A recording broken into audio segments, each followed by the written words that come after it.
বর্তমান সরকার জনবান্ধব সরকার। প্রধানমন্ত্রীর নেতৃত্বে দেশকে এগিয়ে নিতে সবাইকে ঐক্যবদ্ধভাবে কাজ করতে হবে বলে মন্তব্য করেছেন পররাষ্ট্র প্রতিমন্ত্রী শামা ওবায়দ ইসলাম।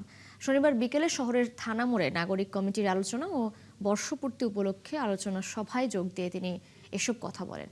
পররাষ্ট্রমন্ত্রী আরও বলেছেন, জেলার সার্বিক উন্নয়নে ফরিদপুরকে বিভাগ ঘোষণা, সিটি কর্পোরেশন প্রতিষ্ঠা, পেঁয়াজ সংরক্ষণ কেন্দ্র নির্মাণ, পূর্ণাঙ্গ বিশ্ববিদ্যালয় স্থাপন, বিজ্ঞান ও প্রযুক্তি বিশ্ববিদ্যালয় প্রতিষ্ঠা এবং দ্বিতীয় পদ্মা সেতু নির্মাণের কাজ দ্রুত হাতে নেওয়া হবে বলেও জানান তিনি।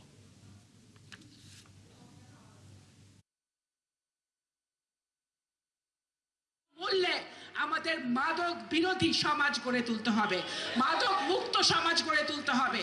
সেই জন্য মাদক মুক্ত, দুর্নীতি মুক্ত, সন্ত্রাস মুক্ত, চাঁদাবাজি মুক্ত সমাজ যদি আমরা গড়তে চাই, আমাদের প্রত্যেকটি বাড়ি থেকে, প্রত্যেকটি ঘর থেকে, প্রত্যেকটি গ্রাম থেকে, প্রত্যেকটি ওয়ার্ড ইউনিয়ন থেকে আমাদের সেই আন্দোলনকে সামাজিক আন্দোলন গড়ে তুলতে হবে।